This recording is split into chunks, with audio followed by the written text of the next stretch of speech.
Buenas noches, bienvenidos a Observatorio Cotidiano y su parcela de economía política. Juan Carlos Moreno, Enrique Provencio, José Casar, gracias por seguir conmigo en este segundo programa. El anterior, que se transmitió el miércoles pasado, bueno, llegábamos a la conclusión, necesitamos crecer más, pero al mismo tiempo hacer lo que sea necesario para que este crecimiento mayor sea distinto, por incluyente, por responsable respecto del ambiente, etcétera, etcétera. Y pues volvíamos sobre el tema de que pues no han hecho su tarea los responsables del Estado. Cuando observamos lo que pasa con la infraestructura, lo que se requiere de infraestructura para crecer más, los bienes públicos que necesita este país para comenzar a pensar en menos desigualdad y desde luego abatimiento de la pobreza. En todos los casos se nos presenta la responsabilidad, el papel del Estado. Y ahí entra lo que yo llamé nuestro talón de Aquiles, porque lo que se nos dice es que no podemos ir más allá, porque el Estado no puede gastar de más, porque no se puede endeudar de más, etcétera. Tú te metiste a estos temas y a las tripas incluso del tema. ¿Por qué no empezamos, José, contigo? Sí, con mucho gusto.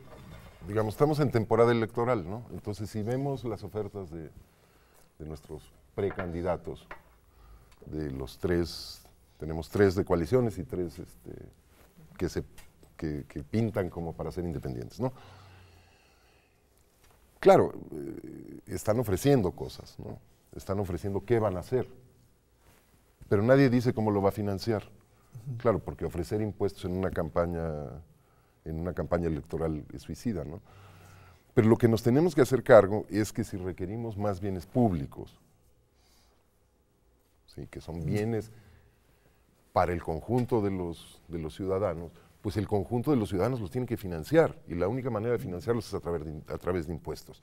Hombre, hay un cierto margen que está en discusión fiscal, en el cual podríamos aumentar en el margen el endeudamiento, pero no es una cosa que, digamos, que te sostenga el crecimiento a mediano plazo.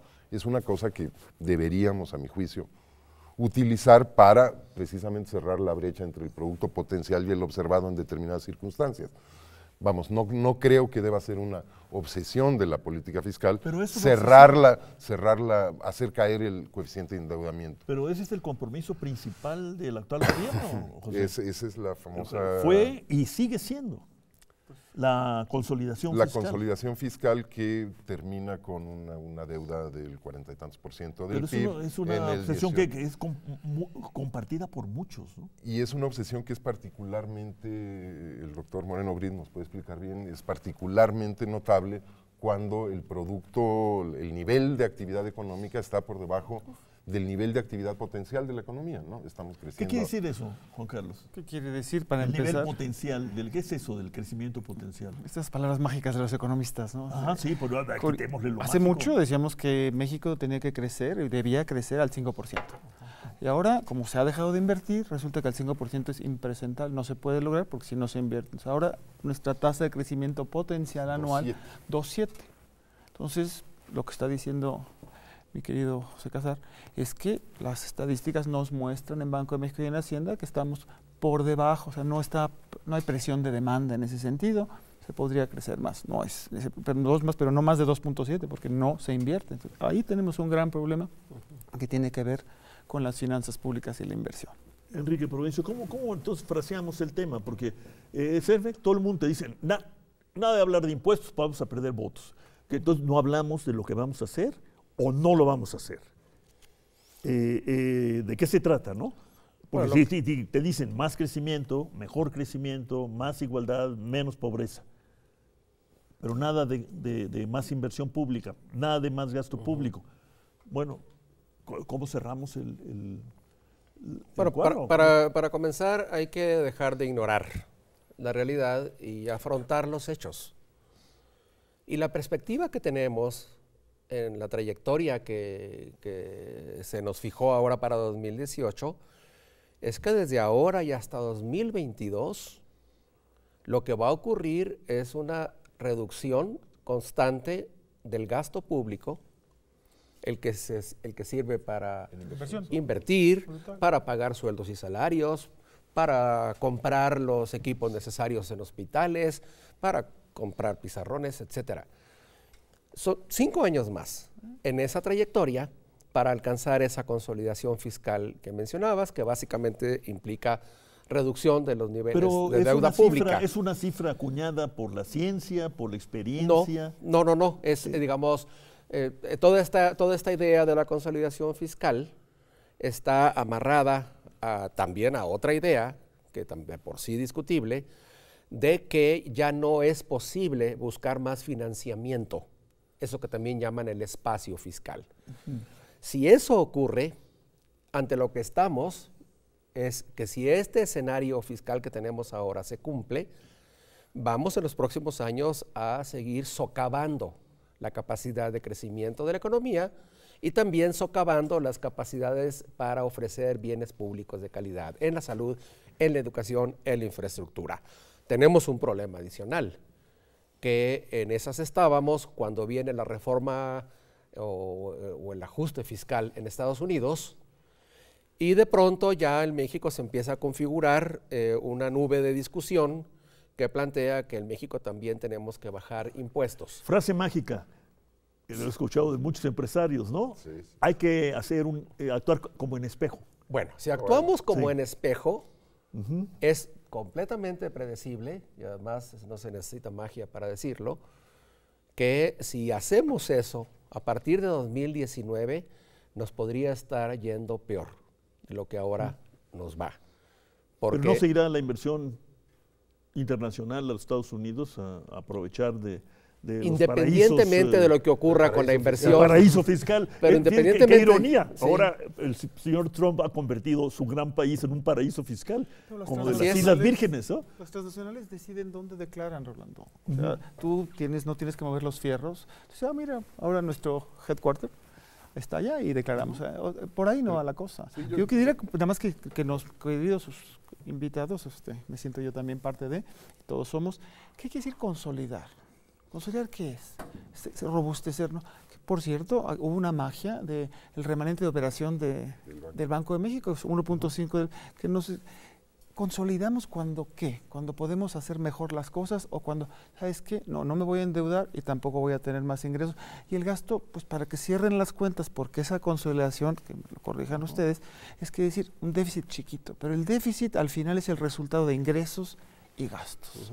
Ese déficit se puede tomar con unos ingresos decentes, porque los impuestos son lo que paga una sociedad por vivir bien. Lo que dice Juan Carlos, ¿no? O sea, asumamos sin conceder que no hay espacio para más endeudamiento. ¿Sí? Está bien. Mantengamos la deuda como proporción del PIB al nivel en el que estamos. ¿Cómo vamos a financiar el resto? Insisto, las sociedades tienen que hacer cargo que lo tenemos que pagar entre todos. Y pagarlo entre todos quiere decir pagar impuestos. Contribuir. Contribución. La contribución. Es correcto. Y en ese sentido, en los últimos 5 años no nos ha ido tan mal. Si vemos las cifras, los impuestos como proporción, a lo mejor eso explica la escasa popularidad del gobierno actual, entre otras cosas. Si vemos las cifras, los impuestos que paga México, la carga tributaria, subió 5 puntos porcentuales del PIB en 4 años. Entonces, que se puede, se puede. Sí, el problema es que hay que proponerlo y hay que discutirlo y hay que ver sobre quién recaen esos impuestos, ¿no? Hay un problema también de equidad. Pero claro, a ver, el punto es que necesitamos bienes públicos y necesitamos inversión pública. ¿Para qué? Para crecer más rápido y para bajar y para disminuir la pobreza y la desigualdad. ¿Sí? ¿Cómo financiamos eso? Pues lo tenemos que financiar con impuestos. ¿Quién va a pagar los impuestos? Ahí podemos entrar. Los que puedan pagar. Los que puedan pagar. Ahí entramos a la discusión. Y ahí está el nuevo problema en el debate de 2018. México podrá incrementar sus ingresos públicos tributarios cuando Estados Unidos se embarcó en esta aventura de una reducción de las tasas impositivas. Ese es un primer problema. Y segundo problema, en México se ha configurado ya una idea que es casi una convicción generalizada de que no hay que subir impuestos mientras no se acabe la corrupción y mientras no se aumente la eficiencia del gasto público. Y esa es la respuesta que muchas personas le dan a uno cuando uno hace el planteamiento como el que acaba de expresar José Casar. Pero el sentido común puede decir otra cosa, y no podemos hacer una mejora para la eficiencia del gasto público y el control y erradicación de la corrupción al tiempo que hacemos un proceso de fortalecimiento de las finanzas públicas. Eso es muy importante y es un asunto político y ahora casi cultural. La respuesta es no más impuestos porque se los roban los funcionarios.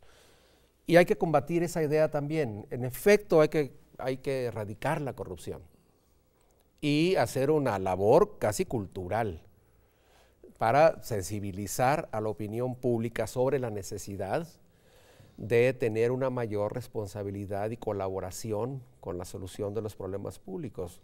Eso en el mundo entero se ha llamado siempre pagar impuestos. No se ha inventado una forma alternativa y tampoco se ha inventado un mediador distinto que es al propio Estado para poder enfrentar esos problemas. Como dice Enrique, tiene toda la razón, pero acabar con la corrupción, eso no sé si se pueda, pero acabar con la impunidad sí se puede. Y eso no es cosa cultural. Que sería más bien el punto de partida. Es el punto de partida, porque corrupción al final... Vamos a una pausa y todos, continuamos. ¿no? Por ahí vamos, ¿no?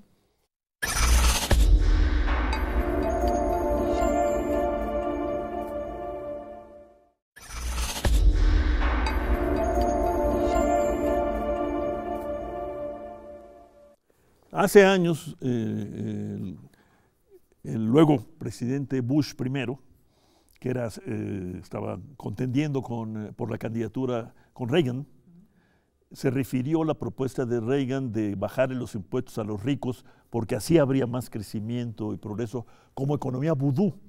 Nada menos, el presidente, bueno, el que luego fue presidente, que fue vicepresidente de Reagan, economía vudú.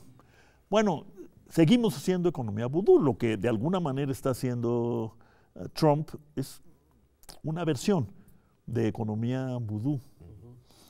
Cuando el Banco de México dice que la inflación en buena parte se debe al salario mínimo, yo creo que está haciendo economía vudú. Pues hagamos nosotros ciencia ficción entonces, ¿no? Para vacunarnos de la economía vudú.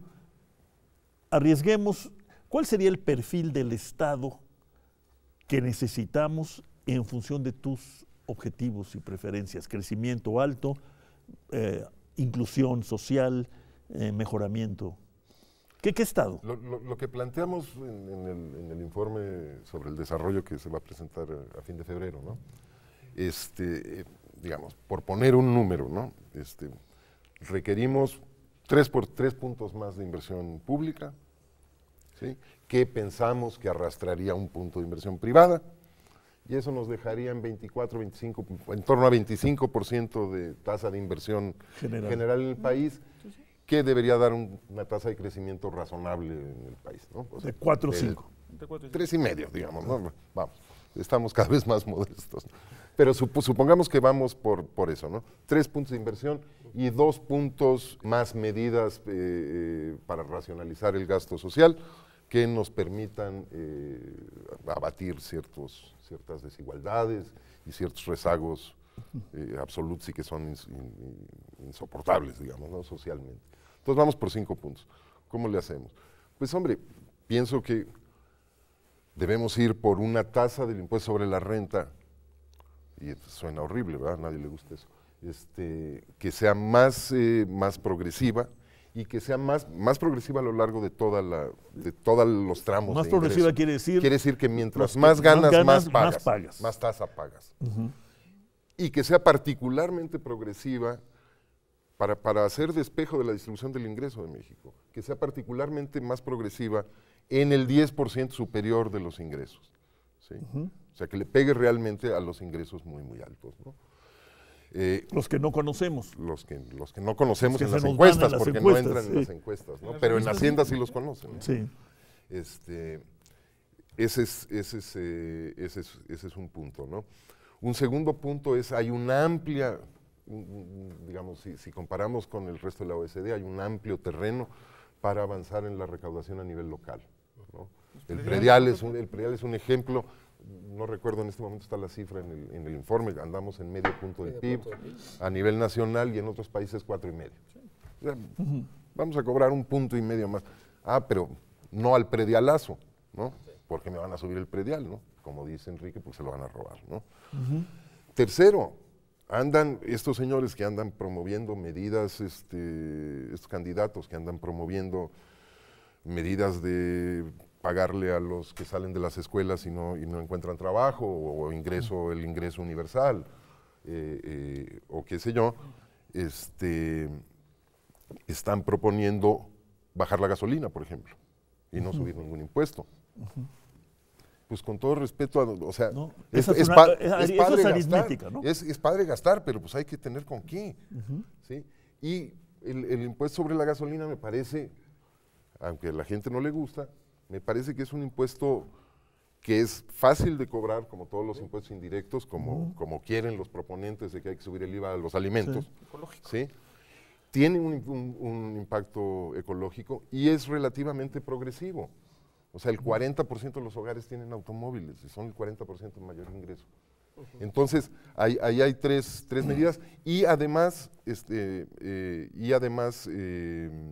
hay un cierto margen, sobre todo para echar a arrancar el proceso en el corto plazo, creo hay un cierto margen en el tema del endeudamiento, ¿no? Y luego hay que hacer cosas del lado del gasto, ¿no? Eso sí, me gustaría que ya que estamos arriesgando, arriesguemos. Bueno, el vilipendiado que saldrá de aquí es Casar. Por andar Le dejamos esa cobrando. responsabilidad. Veamos lo que a lo mejor nos gana algún aplauso. Es que necesitamos El gasto. Claro que yo conozco a muchos colegas ya que están en contra del gasto, ¿no? Porque es malo. Se hace mal. Ineficiente. Es ineficiente. Bueno, ¿Qué dirías en este estado hipotético, cómo lo verías gastando? lo vería gastando, hay que cambiar de entrada el Sistema Nacional de Inversión Pública, es una cosa que es una ficción, o sea, ni evalúan ni planean, todo lo hacen realmente mal. Uno diría, para las inversiones que se han propuesto algunas, dice, híjole, mejor que no se hagan, ¿no? Unos famosos trenes, unos famosos cosas que, en fin, eso es mejor, ¿no? Pero se necesita, necesitamos un plan de infraestructura serio, un plan de infraestructura en el cual esté en una visión de desarrollo. Un plan de infraestructura, no es una suma de proyectitos, tiene que ser con una visión de hacia dónde tiene que ir México. Que eso, y mientras no lo tengamos, tendríamos que recuperar la idea, que la mía fue entre otros de Levi, ¿no? Pero también de Jaime Ross. El sur también existe, sí, claro, y hay que empezar por el sur. Claro que sí, pero y en ese sentido quisiera yo ligar la inversión pública con la privada, pero sobre todo con la parte que nos preocupa o le preocupa a este gobierno del cociente deuda a PIB. Eso es un cociente. Si uno trata de nada más fijarse que cualquier cosa que haga va a reducir la deuda, puede ser, puede no ser. Pero cuando uno corta la inversión, es imposible pensar que no vas a afectar al PIB, a la parte del denominador. Entonces tienes la posibilidad de caer en círculos viciosos en los cuales dices, no, lo que hay que hacer es recortar, vamos a cortar la inversión. Entonces la inversión resulta que no trae efectos muy adversos en el PIB. Entonces, al final tienes un cociente a deuda mucho peor del que tenías inicialmente. Pensemos en las familias. Una familia que tiene un problema financiero y que dice, no, hay que recortar los gastos, vamos a que el niño deje de ir a la escuela, vamos a que los institutos, la parte de capacitación no se haga, ¿va a estar mejor esa familia? Ni siquiera va a tener la misma deuda con mucho menor ingreso a largo plazo. Eso es lo que hemos estado haciendo, Rolando, y no se puede. Pero sí tenemos que vender como gobierno, el que sea que llegue, la idea de que, señores, se ha gastado muy mal, se tiene que gastar mucho mejor, con criterios, el accountability famoso, rendición de cuentas y basta de la impunidad. Lo malo de la corrupción es que realmente es un freno a cualquier tipo de reforma fiscal, porque uno dice, no, estos señores se van a robar todo. ¿Quién garantiza que no? Entonces hay que pasar por, es el Estado que le preguntabas a Enrique y a Pepe, es un Estado que no permita la impunidad de entrada. Enrique. Este aspecto, ¿qué hacer con las finanzas públicas, con los ingresos? ¿Cómo se vincula con la desigualdad social y la desigualdad regional, que son caras del mismo problema? ¿Cómo necesitamos reformar las finanzas públicas para estimular una economía más sana, más exitosa? Es sin duda uno de los núcleos que debería estar ocupando el debate en 2018.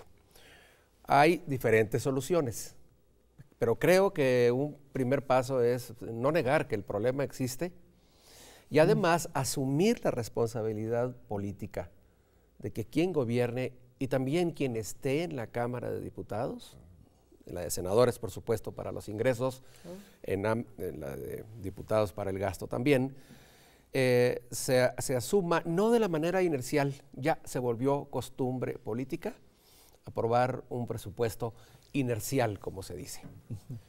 Y creo que ese punto es algo que en las campañas que vienen los próximos meses debe discutirse, deliberarse a fondo, atendiendo no solo a lo que los partidos dicen, sino también a lo que dicen las universidades, los informes como el que está publicando el Programa Universitario de Estudios del Desarrollo o lo que están proponiendo muchas organizaciones. Y creo que esta deliberación pública hay que tomarla en serio, porque después de las elecciones viene el programa de gobierno. El tema no va a acabar el 1 de julio. De hecho, va a empezar los siguientes meses para formular hasta 2019 propuestas que permitan una corrección del rumbo que, yo insisto, de seguir como va, nos va a conducir a un mayor deterioro, a un menor crecimiento y probablemente también a una mayor desigualdad. Creo que por eso es un tema crucial que debemos deliberar públicamente. Decía José Casar hace rato, es que es un tema de desarrollo regional. Y como tú dices, la cosa va a empezar cuando los gobiernos estatales, nuevos o viejos, se planteen el tema del reparto, ¿no? También. Así es. No es la mejor manera de abordarlo como lo estamos abordando aquí con el conflicto Chihuahua-Federación, ¿no? Lo técnico y lo político. Pero tenemos que incorporar el tema regional, entonces aceptar que nuestro país es un país de regiones y que ya más nos vale, ¿no?, acostumbrarnos a eso para evitar además esta imagen permanente y reproducible de los muchos Méxicos. Así es. Ese es un tema clave, el federalismo fiscal. El federalismo fiscal. Que hoy está nuevamente en discusión. Pero que tiene que estar de los dos lados, ¿no?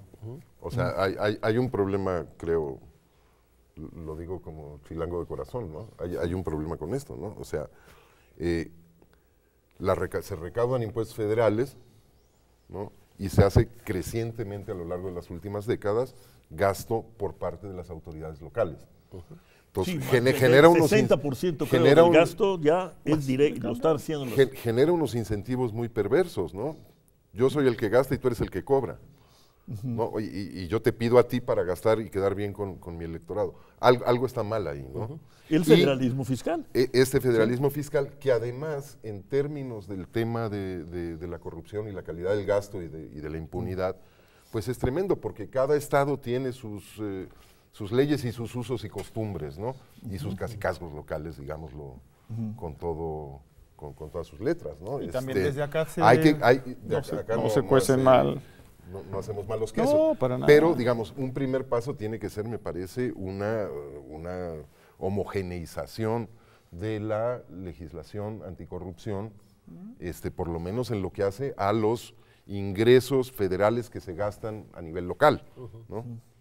Bueno, pues tenemos el tema, crecimiento más alto pero distinto, que incluya, reparta y respete y cuide a la naturaleza y un Estado que pueda sostener un proyecto de este tipo, pues con mejores impuestos, más racionales, más justos y gasto mejor. Pero quizá poniéndolo al revés, Rolando, en el sentido de no es cuánto dinero tenemos hoy y a ver para qué nos alcanza, sino pedirle al nuevo gobierno qué visión de país tiene y eso cómo se va a financiar.